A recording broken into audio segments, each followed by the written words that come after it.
नमस्कार स्टूडेंट्स, स्वागत है आपका ऑनलाइन स्कूल ऑफ आर्ट की प्रयोगात्मक क्लास में। स्टूडेंट्स, आज मैं NIOS 10th क्लास की जो बुक है उसको रीड कराने जा रहा हूँ।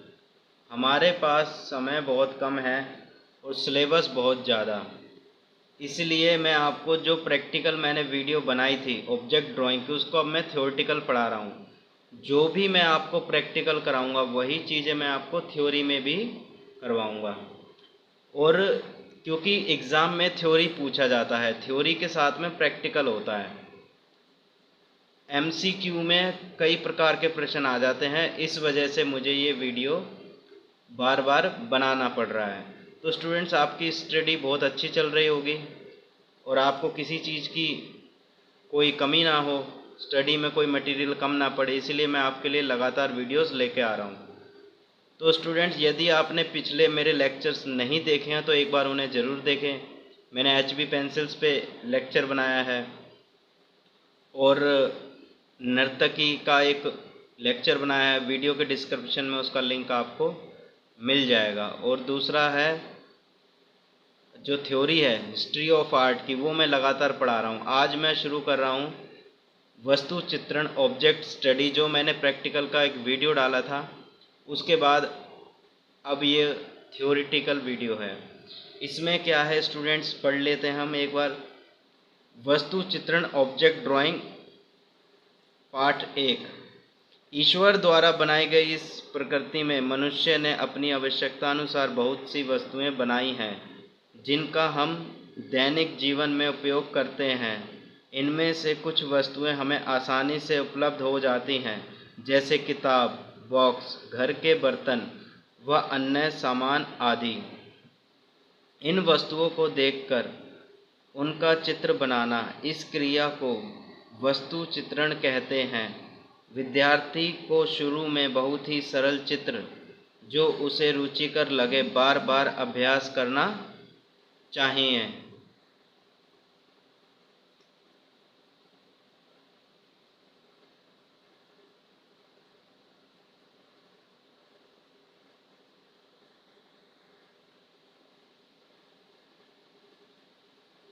उद्देश्य क्या है?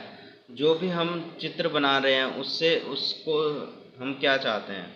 उद्देश्य जो है, इस पाठ को पढ़ने एवं अभ्यास करने के बाद हमें क्या उद्देश्य प्राप्त होगा? परिदृष्टि, पर्सपेक्टिव। ये बहुत इम्पोर्टेंट है स्टूडेंट्स। हमें स्टिल लाइफ ऑब्जेक्ट ड्राइंग बनाने के लिए पर्सपेक्टिव की ज़रूरत पड़ती है। हम पर्सपेक्टिव बनाना सीखेंगे। पर्सपेक्टिव दो प्रकार के होते हैं, 1 पॉइंट और 2 पॉइंट और 3 पॉइंट। ये पर्सपेक्टिव का मैं अलग से एक लेक्चर लूँगा, आपको मैं इस पर एक वीडियो बनाऊँगा। छाया व प्रकाश को सही रूप में पहचान जाएंगे। जो लाइट एंड शेड है, जो लाइट एंड शेड है, आप उसकी नॉलेज ले पाएंगे। वस्तुओं के आकार व नाप व अनुपात दर्शाने में सक्षम होंगे, यानी कि रेशो, कौन सी वस्तु छोटी है, कौन सी वस्तु बड़ी है, आप ये समझ पाएंगे। ये इससे 2 गुनी है या 1 गुनी है, ये अनुपात आप पता कर पाएंगे। रंगों को सही तरीके से उपयोग करना सीखेंगे। यदि हम वस्तु चित्रण ऑब्जेक्ट ड्राइंग करते हैं तो इससे आप रंगों का सही तरीके से प्रयोग करना भी सीखेंगे। ये क्या है? ऑब्जेक्टिव्स हैं, यानी कि उद्देश्य हैं। आवश्यक सामग्री मैंने बताई थी। अगर हम वस्तु चित्रण करते हैं, ऑब्जेक्ट ड्राइंग करते हैं, ड्राइंग करने के लिए बेसिक कौन कौन सी चीज़ें होती हैं? वस्तु चित्रण करने के लिए विद्यार्थी के पास निम्नलिखित सामान का होना चाहिए। पहला क्या है? ड्राइंग बोर्ड या मोटा गत्ता। दूसरा ड्राइंग पेपर, कार्ट्रिज या चार्ट पेपर। Drawing pin. अब ये स्टूडेंट ड्राइंग पिन्स होती हैं जो कि बोर्ड में से थंब से हम प्रेस करते हैं और वो आती हैं। Pencil HB 2B 4B 6B। B4 यानी कि ब्लैकनेस। स्टूडेंट्स, इसके ऊपर मैंने लेक्चर बनाया है, आप इसका वीडियो ज़रूर जाकर देखिए। मैंने ऑनलाइन स्कूल ऑफ आर्ट में, आप वीडियोस की लिस्ट में जाकर देखेंगे तो HB पेंसिल्स के ऊपर मैंने एक डिफरेंट लेक्चर बनाया, आप उसे ज़रूर देखिए। रबड़, थोड़ा सा मटेरियल इरेज करने के लिए आपको रबड़ की भी ज़रूरत पड़ती है। तो स्टूडेंट्स आगे हम चलते हैं। छठे नंबर पे रंग। रंगों का रंग कई प्रकार के होते हैं, सूखे यानी कि ड्राई, वेट यानी कि वाटर कलर्स। ये भी इस पे भी मैं आपको एक डिफरेंट वीडियो बनाऊंगा। आप चैनल को सब्सक्राइब करके रखिए। और आपको अगर आपका NIOS का या ड्राइंग का एग्ज़ाम है, चाहे आप TGT PGT दे रहे हैं या आप NVS KVS दे रहे हैं या फिर आप क्या है JRF नेट का एग्ज़ाम दे रहे हैं, तो ये वीडियो बहुत ज़्यादा इम्पोर्टेंट हो जाता है। ब्रश, टाइप्स ऑफ ब्रश होते हैं, round brush, flat brush, brushes के जो नंबर होते हैं उनके ऊपर भी मैं एक डिफरेंट लेक्चर बनाऊंगा। Colour mixing plate. Colour mixing plate यानी कि रंगों को जो भी हम ब्रश से लगाने के बाद हम जो यूज़ करेंगे उसको हम कैसे करेंगे, ये सब मैं आपको इसके ऊपर एक वीडियो बनाऊंगा। मॉडल बनाने के लिए विभिन्न प्रकार की वस्तुएं जैसे पुस्तक, बॉक्स, बर्तन, फल, घर का सामान आदि। इन वस्तुओं का आकार चौकोर या गोलाकार होता है। देखिए स्टूडेंट्स, जो हम ऑब्जेक्ट ड्राइंग में बेसिक शेप्स बनाते हैं उसमें ट्रायंगल शेप्स होती हैं, उसमें रेक्टेंगल शेप्स होती हैं, उसमें ओवल शेप्स होती है, उसमें सर्कल शेप्स होती हैं, और भी टाइप्स की उसमें शेप्स होती हैं। तो हम बेसिक शेप्स को जानना सीखेंगे। अब हम बात करते हैं पर्सपेक्टिव की, परिदृष्टि की। किसकी स्टूडेंट्स? परिदृष्टि। ये बहुत इम्पोर्टेंट है। पर्सपेक्टिव यानी कि परिदृष्टि। वस्तु चित्रण में परिदृष्टि पर्सपेक्टिव का महत्वपूर्ण स्थान है, अतः इसकी जानकारी होना बहुत ही आवश्यक है, जिससे विद्यार्थी प्रत्येक वस्तु को जिस रूप में देखता है उसे वास्तविक रूप में कागज पर चित्रित कर सके। यानी कि हमें कोई चीज़ बहुत बड़ी दिखाई दे रही है तो हम उसको छोटे से पेपर पे A4 साइज़ पे कैसे ड्रॉ करेंगे, ये ड्रॉ करने में हेल्प करता है हमारी कौन? पर्सपेक्टिव। पर्सपेक्टिव की हेल्प से हम बड़ी और छोटी चीज़ों को ड्रॉ करना सीखते हैं। परिदृष्टि, पर्सपेक्टिव क्या है? देखने वाले व्यक्ति को पास की वस्तु से दूर जाती हुई क्रमानुसार हर वस्तु छोटी से छोटी होती दिखाई देती है।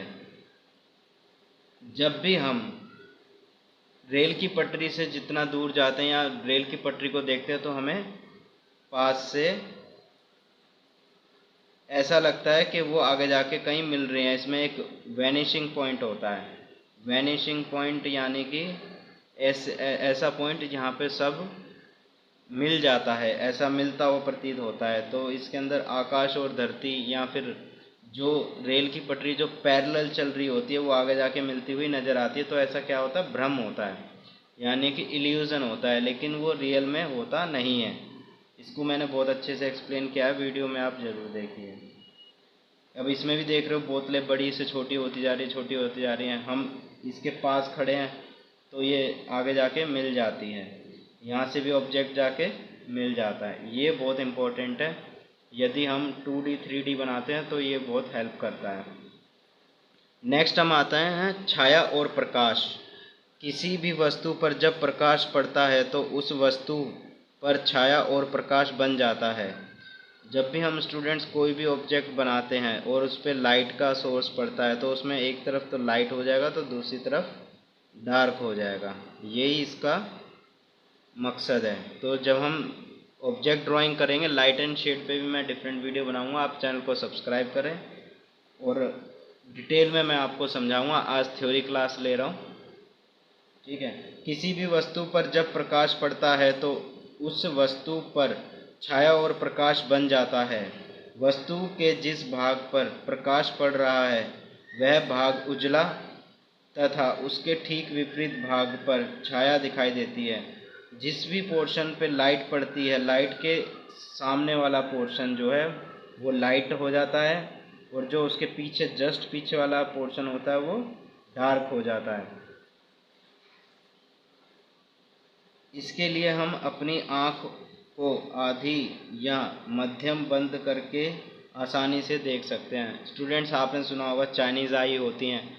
जैसे चाइनीज़ लोग जो होते हैं उनके आधी आँख खुली होती है, आधी बंद होती है। जैसे ही आप आधी आँख खुली और बंद करेंगे ऐसे करके,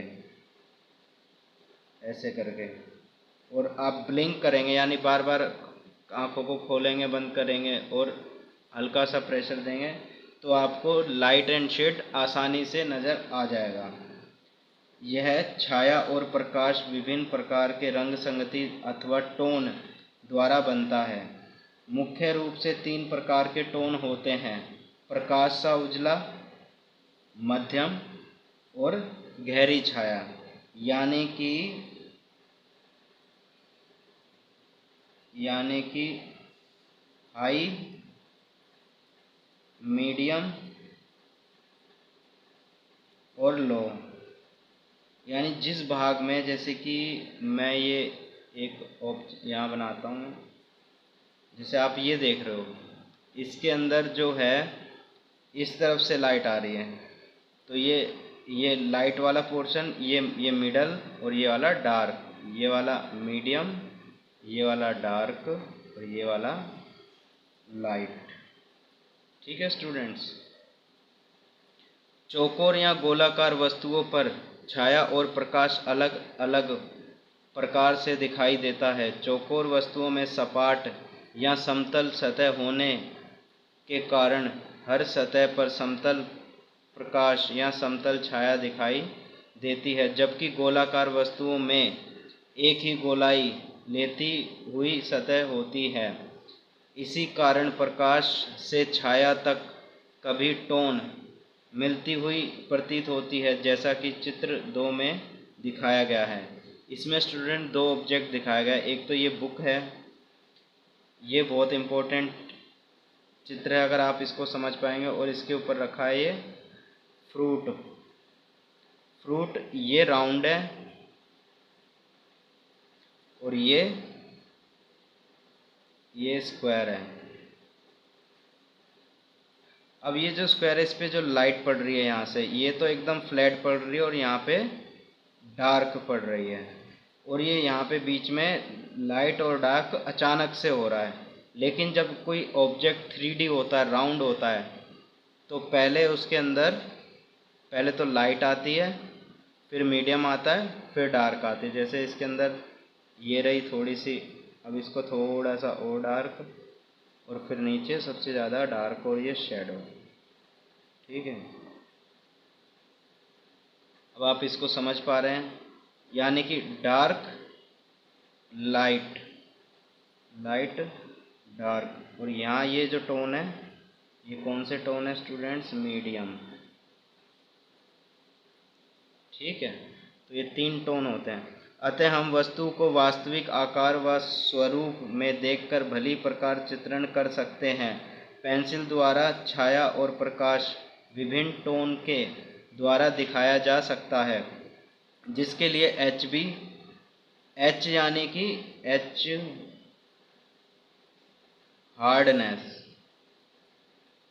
हार्डनेस, B यानी कि ब्लैकनेस, यानी कि डार्कनेस। जो जैसे जैसे नंबर बढ़ता जाएगा, 2B, 3B, 6B, 8B और 10B, जैसे जैसे नंबर बढ़ता जा रहा है B का, वैसे वैसे उसकी सॉफ्टनेस और ब्लैकनेस ज़्यादा गाढ़ी होती जाएगी पेंसिल का। पेंसिल द्वारा छाया और प्रकाश विभिन्न टोन के द्वारा दिखाया जा सकता है, जिसके लिए HB, 2B, 4B, 6B pencil का इस्तेमाल करें। पेंसिल पर हल्का या ज़्यादा दबाव डालते हुए शेड दें, जिससे विभिन्न प्रकार की टोन बन सकती है। आप स्टूडेंट्स प्रैक्टिस कर सकते हैं इस तरीके की लाइन, जैसे मैंने हल्के से डाली, अब मैंने डार्क डाली, फिर मैंने हल्की डाली, फिर मैंने डार्क डाली, और ऐसे करके कर्व्स वाली लाइंस आप प्रैक्टिस कर सकते हैं। ऐसे लाइट, मीडियम, हल्की, डार्क, हल्की, हल्की, डार्क, हल्की, इस तरीके से पेंसिल का आप प्रयोग कर सकते हैं। नाप व अनुपात। अब इसमें ये जो टॉपिक है, नाप व अनुपात, मेजरमेंट और रेशो।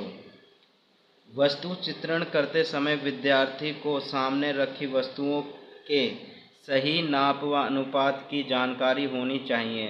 प्रत्येक वस्तु में लंबाई, चौड़ाई व ऊंचाई होती है। हर एक कोई भी 2D ऑब्जेक्ट होता है तो उसकी लेंथ होती है और विड्थ होती है।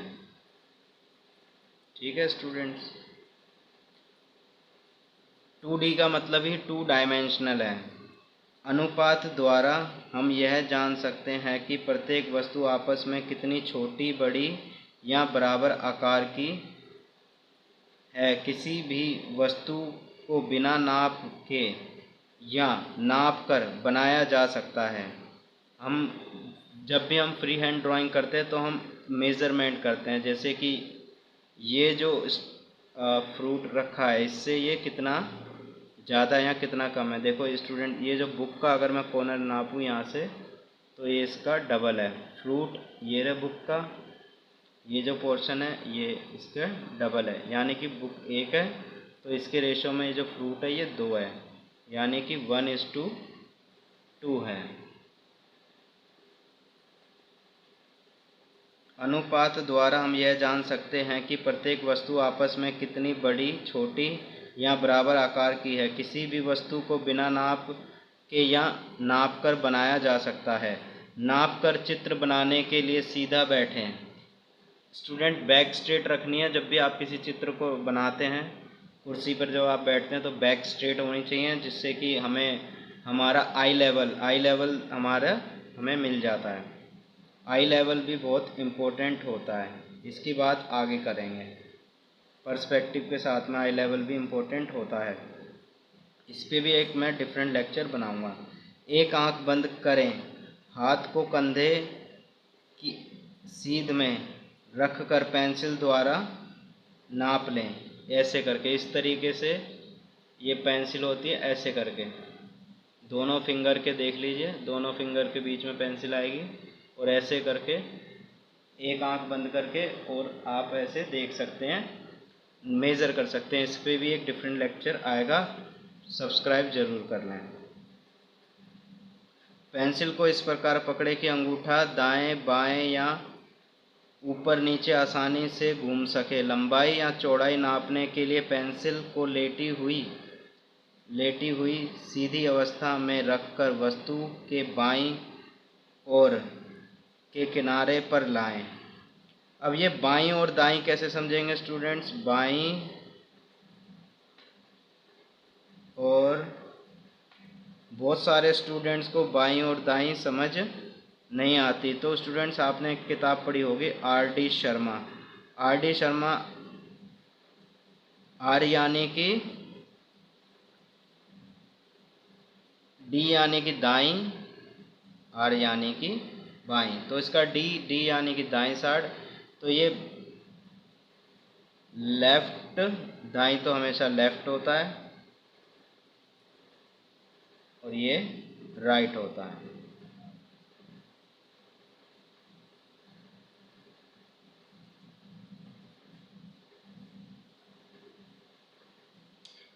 तो ये बात कर रहा है, पेंसिल को इस प्रकार पकड़े कि अंगूठा दाएं बाएं या ऊपर नीचे आसानी से घूम सके।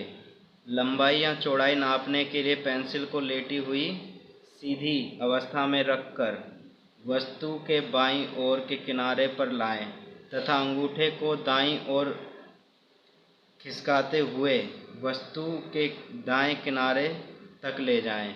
अब ऊंचाई नापने के लिए पेंसिल को वस्तु के ऊपरी किनारे पर रखें तथा अंगूठे को नीचे किनारे तक लाएं। इसी तरह पेंसिल द्वारा नाप को अपने पेपर पर अंकित करें। अब लंबाई, चौड़ाई व ऊंचाई के नाप को 2 गुना, 3 गुना या और ज़्यादा गुना नाप अपने पेपर के अनुसार अंकित करें। उसी नाप के अंदर चित्र पूरा करें। चित्र संख्या 3 देखिए। इसमें देखिए, यदि कोई वस्तु ऐसे है, लंबाई है तो उसको हम ऐसे नापते हैं। देखो स्टूडेंट, 1 2। यदि कोई ऑब्जेक्ट स्टैंडिंग है तो हम उसको ऐसे नापते हैं, 1 2 3। ठीक है, समझ आया। और इसको ऐसे करके इसमें ये जो है एक फिंगर ऊपर है और ये ऐसे ऐसे करके, ठीक है। आप भी ऐसे नापना सीख जाएंगे। अब हम बात करते हैं रंग की, कलर की। कलर योजना व रंग भरना। शुरू में विद्यार्थी को जल रंगों का उपयोग करना चाहिए। रंग भरने से चित्र सजीव लगता है और वास्तविकता का आभास होता है। जब वस्तु पर प्रकाश व छाया पड़ती है तो एक ही रंग में हमें विभिन्न प्रकार की टोन नज़र आती है। प्रकाश वाले भाग पर उजला रंग तथा छाया वाले भाग पर गहरा रंग दिखाई देता है। जैसे लाल रंग के पास ही संतरी रंग, गहरा लाल रंग भूरा रंग आदि। नीले रंग के पास आसमानी रंग, गहरा नीला रंग आदि। और हरे रंग के पास तोतिया रंग या गहरा हरा रंग देख सकते हैं। इन्हीं रंगों को आपस में मिलाकर विभिन्न रंग संगतियाँ टोन या विभिन्न रंग बनाए जा सकते हैं। अतः आप रंग योजना इस प्रकार करें कि अपने चित्रों में रंगों की वास्तविकता को दिखा सकें। वस्तु को नज़दीक व उजली दिखाने के लिए उजले रंगों का प्रयोग करें। यानी कि जब भी हम वाटर कलर करते हैं तो लाइट एंड डार्क का ध्यान रखते हैं और सबसे पहले हम लाइट कलर्स करते हैं। कभी भी डार्क कलर्स स्टूडेंट्स शुरू में मत करना। पहले लाइट टोन देना, फिर मीडियम टोन देना, फिर डार्क टोन देना। ओके स्टूडेंट्स, ये गोल्डन रूल है कलर्स करने के लिए। बस ऑयल कलर में उल्टा होता है, ऑयल कलर में डार्क कलर पहले करते हैं, लाइट कलर बाद में करते हैं। वाटर कलर बाकी जितने भी कलर आप इसमें करते हैं, ये स्टूडेंट लाइफ में करते हैं, तो आपको लाइट पहले करना होता है, मीडियम बाद में, फिर डार्क टोन। जैसा कि इसमें कहा गया है, पहले रेड करो, फिर ऑरेंज करो, फिर उसके बाद लाइट ऑरेंज यानी कि येलोइश कलर करना होता है। वस्तु को नज़दीक व उजली दिखाने के लिए उजले रंगों का प्रयोग करें।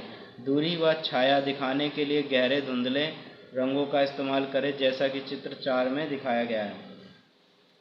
इसके अंदर आप देख लीजिए, ठीक है। इसमें क्या है, ये लाइट रंग है। जो दूरी व छाया दिखाने के लिए गहरे व धुंधले रंगों का प्रयोग करें। ये देखिए यहाँ पे ये गहरा टोन है, यहाँ पे ये लाइट टोन है, ये पास आता नज़र आ रहा है, ठीक है। ये पर्दा जो है, ये पर्दा बैकग्राउंड में चला गया। इसमें हो गया बैकग्राउंड और फोरग्राउंड। ये हो गया बैकग्राउंड, बैकग्राउंड यानी कि येलो पार्ट। ये जो है ये फोरग्राउंड हो गया। और ये एप्पल ये जो हो गया, ये जो ऑब्जेक्ट है रेड कलर का, ये हमारा सब्जेक्ट हो गया। हमारी जो ड्राइंग है वो सब्जेक्ट को बिल्कुल मैनेज करती हुई आनी चाहिए। चित्र बनाने का तरीका। शुरू में विद्यार्थी को चौकोर वस्तु जैसे पुस्तक या डिब्बा और गोल वस्तु जैसे गिलास या फल सब्जी आदि बनाना चाहिए। जिस वस्तु मॉडल का चित्र बनाना है उस वस्तु को आँख की सतह से नीचे की ओर कुछ दूरी पर किसी सतह पर रखें। मॉडल के पीछे की ओर कोई कपड़ा जिसका रंग मॉडल के रंग से अलग हो लटका दें। यदि आप एक सेब रख रहे हैं तो सेब के पीछे आप रेड कलर का कपड़ा नहीं रख सकते, आप कोई दूसरे कलर का, वाइट कलर का रखिए और काफ़ी अच्छा लगता है। वाइट रखिए, लाइट येलो रखिए, ये कलर के कर्टेंस बहुत अच्छे लगते हैं।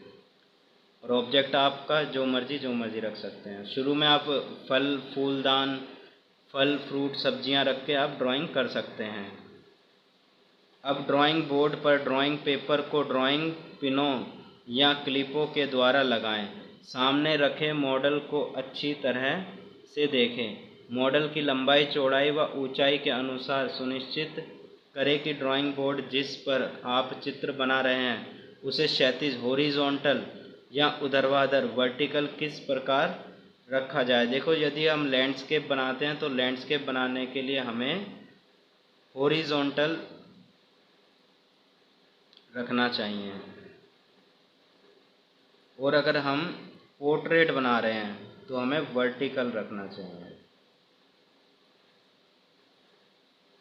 शीट को जो है वर्टिकल रखना चाहिए। जब भी हम कोई वीडियो रिकॉर्ड करते हैं, यदि आप वीडियो बनाते हैं, तो हमें मोबाइल हॉरिजॉन्टल स्थिति में रखना चाहिए। जब भी हम अपना सेल्फी लेते हैं तो हम मोबाइल वर्टिकल स्थिति में रखते हैं। ये आपको समझना चाहिए। उदाहरण के लिए, वस्तु चित्रण करते समय बिल्कुल सीधे बैठें। चित्र पूरा होने तक अपने बैठने में कोई परिवर्तन ना करें। ना तो अपनी पोजीशन हिले, क्योंकि सामने तो स्टिल लाइफ है, नॉन लिविंग ऑब्जेक्ट है, तो वो तो हिलेगा नहीं। लेकिन अगर आप हिलेंगे तो आपकी ड्राइंग जब आप दोबारा बनाना बैठेंगे तो वो उसकी जगह हिल जाएगी। उदाहरण के लिए, आप डिब्बा व उसके ऊपर रखा गिलास का चित्रण बना रहे हैं। चित्र संख्या 5 में देखें। सबसे पहले डिब्बे की निचली सतह का नज़दीक का कोना बिंदु ख ड्राइंग पेपर व सही स्थान पर अंकित करें और उस पर आधार रेखा खींचें। इस बिंदु ख से दाईं व बाईं तरफ जाती रेखाएं जो भी कोण बना रही हैं, वही कोण बनाती हुई रेखाएं खींचें तथा लंबाई व चौड़ाई काट लें। जो बिंदु का और गा है, ये देखिए, ये का है और गा है, ये गा है, ये का है, ये कोण बन रहा है यहाँ पे। अब बिंदु ख से सीधी खड़ी लंब रेखा खींचे और ऊंचाई काट लें। जो बिंदु ब है, बिंदु ब से दाईं ओर की रेखा ख ग के समानांतर व बाईं तरफ की रेखा क ख के समानांतर खींचें। बिंदु क और ग से लंब रेखा खींचें जो बिंदु अ और स पर मिलेगी। इस प्रकार हमें डिब्बे की लंबाई व चौड़ाई वाली सतह मिल जाती है। अब ऊपरी सतह बनाने के लिए बिंदु आ से ब और सा से समानांतर तथा बिंदु सा से आ और ब के समानांतर रेखा खींचें। दोनों रेखाएं जब आपस में मिलेंगी तो डिब्बे की ऊपरी सतह बन जाएगी। इस तरह विद्यार्थी डिब्बे का चित्र बना सकते हैं। चित्र संख्या 5.1, 5.2। इसको मैं प्रैक्टिकल नेक्स्ट क्लास में मैं ड्रॉ करना सिखाऊंगा। इसके लिए सब्सक्राइब कर लें और मैं आपको नोटिफिकेशन ताकि समय पे मिल सके। अब डिब्बे की ऊपरी सतह पर रखे गिलास का चित्रण बनाएं। गिलास का चित्रण बनाने का तरीका चित्र संख्या 5.3 में दिया गया है। ये रहा 5.3। ये बेसिक एक लाइन डालनी है। ये जो मैंने अभी जो ऑब्जेक्ट ड्राइंग में बताया है किस तरीके से घड़ा बनता है, आप उसी तरीके से गिलास भी बना सकते हैं। फिर भी यदि आप चाहते हैं, मैं इसके ऊपर भी एक वीडियो लेक्चर बना दूंगा प्रैक्टिकल में बनाते हुए। डिब्बे की ऊपरी सतह पर गिलास की निचली सतह का केंद्र बिंदु लें। इस बिंदु से खड़ी रेखा सीधी खींचकर गिलास की ऊंचाई काट लें। इन दोनों बिंदुओं से लेते हुए समानांतर रेखा खींचें। गिलास के मुंह व तल के घेरे के अनुसार नीचे व ऊपर की चौड़ाई बिंदु 1 व 2 और 3 व 4 काटें। इसके बाद बिंदु 1 और 3 तथा 2 और 4 को आपस में मिलाएं। इस तरह गिलास का साधारण सरल रेखा चित्र दिखाई देगा। देखो स्टूडेंट्स, ड्राइंग बनाना बहुत आसान है, गिलास बनाना बहुत आसान है, किताब बनाना बहुत आसान है, लेकिन उसको टेक्निकल तरीके से, प्रॉपर तरीके से बनाना बहुत मुश्किल हो जाता है। लेकिन आपको एक बार बनाना आ गया तो आप जब मर्जी, जहाँ मर्जी, जैसे मर्जी आप गिलास बना सकते हैं। देखो, जैसे मैं ये बनाने की कोशिश कर रहा हूँ, ये देखो, ये डब्बा बन गया। बहुत इजी है।